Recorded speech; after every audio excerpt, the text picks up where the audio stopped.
Y continuando con más noticias nacionales y en el ámbito político, les recordamos que el pasado martes 5 de enero se repitieron las elecciones en segunda ronda en Georgia para las elecciones de Senado y Warnock,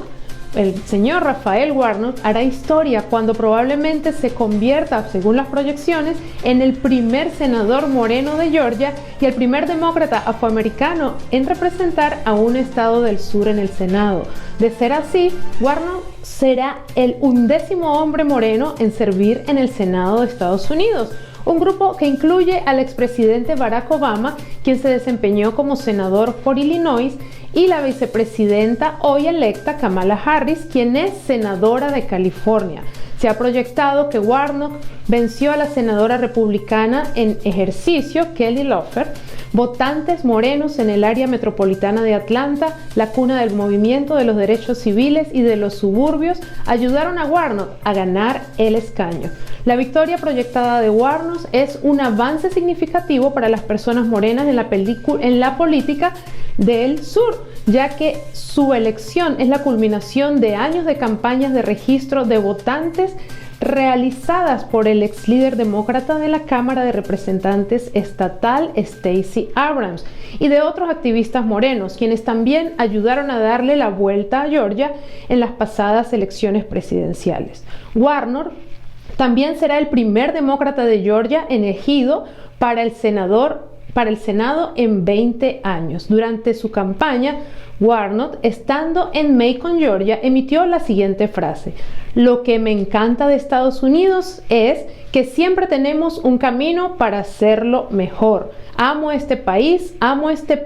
porque soy una repetición del sueño americano". Warnock creció en Savannah, Georgia, en las viviendas públicas, aquí vecinas a nosotros. Miembro de una familia numerosa de 2 hermanos, se graduó de Morehouse College, una universidad históricamente de morenos en Atlanta, y es el pastor principal de la Iglesia Bautista de Benecer en Atlanta, donde predicó anteriormente Martin Luther King Jr. El padre de Warnock, el difunto reverendo Jonathan Warnock, nació en 1917 en el sur de Jim Crow y era veterano de la Segunda Guerra Mundial. Warnock cuenta la historia de cómo a su padre, vestido con uniforme militar, le pidieron que le cediera su asiento en el autobús a un adolescente blanco. Él dice que su padre nunca se dejó vencer por la amargura, nunca se dejó vencer por el resentimiento. Y eso me enseñó a amar a Estados Unidos porque había vivido lo suficiente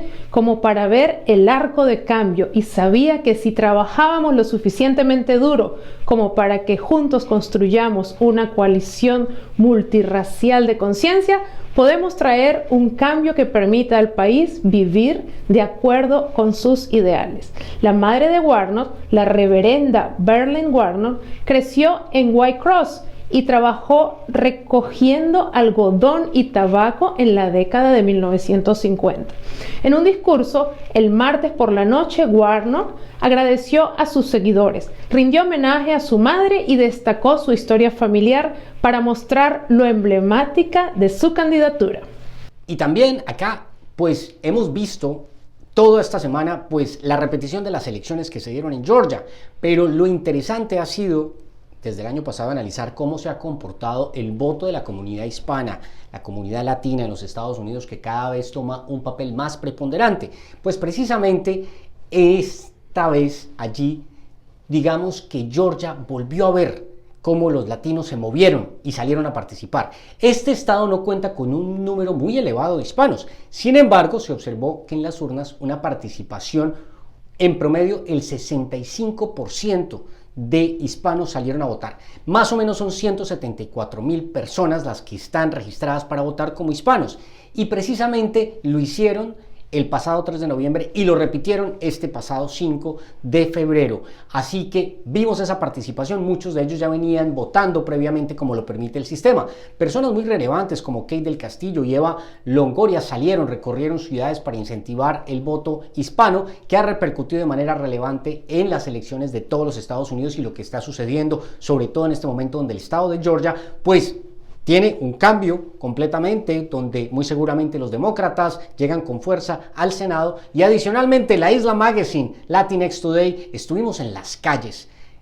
vivos y sentimos la energía de los ciudadanos, de los latinos, votando y allí estuvieron y sin duda pues el resultado queda para la historia. Volviendo a hablar del presidente Donald Trump, pues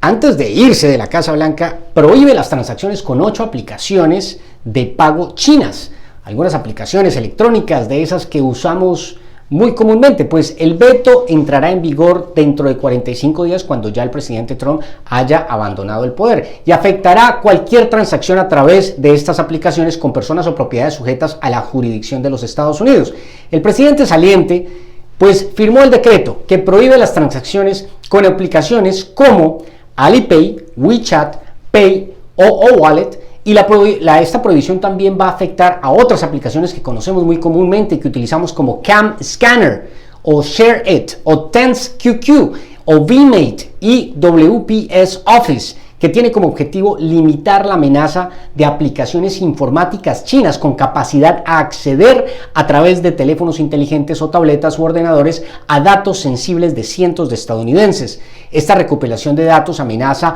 con proporcionar al gobierno de la República Popular China y Partido Comunista Chino el acceso a la información personal y de propiedad de millones de estadounidenses, lo que permitirá a China rastrear la ubicación de los empleados y contratistas federales, dice el decreto que firmó el expresidente Trump en su momento cuando ya esto empiece en vigor. El veto entrará pues a ejercerse 45 días después de que ya Trump haya abandonado el poder y afectará a cualquier transacción de estas aplicaciones. Esto es lo que sucede en este momento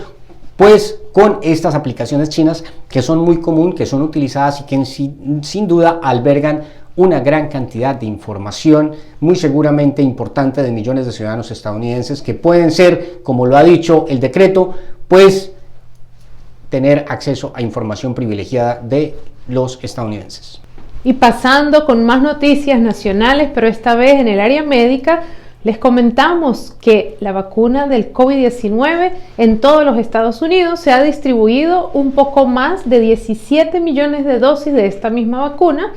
y apenas 4.8 millones de personas han recibido la primera dosis. Así nos lo informa el Centro para el Control de Prevención de Enfermedades. Cuando ya se han confirmado en el país casi 21 millones de casos desde el comienzo de una pandemia que ha causado 355.300 muertes, los expertos médicos de la salud pública señalan que aunque no escasean las vacunas de Moderna y Pfizer, la distribución es inadecuada y lenta. El gobierno del presidente Donald Trump, que estimuló con sus inversiones sustanciales el desarrollo de vacunas contra el coronavirus, había prometido que unos 20 millones de personas recibirían la inmunización antes del fin del 2020. Pero, la misma manera que falló en el comienzo de la pandemia la coordinación de políticas entre el gobierno federal y los gobiernos estatales,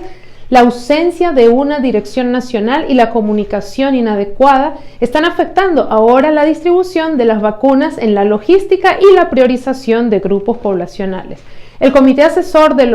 sobre las prácticas de inmunización ha señalado que grupos prioritarios para recibir la vacuna al personal del cuidado de la salud y las personas en residencias para enfermos y ancianos, seguidos por trabajadores esenciales y otras áreas y, por supuesto, las personas mayores de 75 años. Las autoridades indican que ya se han distribuido en esas instituciones 3.2 millones de dosis y que 429.000 residentes han sido vacunados. En noticias nacionales vimos cómo el pasado miércoles un grupo, aparentemente seguidores del presidente Trump, se tomaron el Congreso de los Estados Unidos. Allí ingresaron, incluso se sentaron en la silla del presidente del Senado. Lo cierto es que esto detuvo lo que es la verificación y oficialización de quién será el próximo presidente de los Estados Unidos. Afortunadamente la situación se controló y posteriormente tanto el presidente Trump como el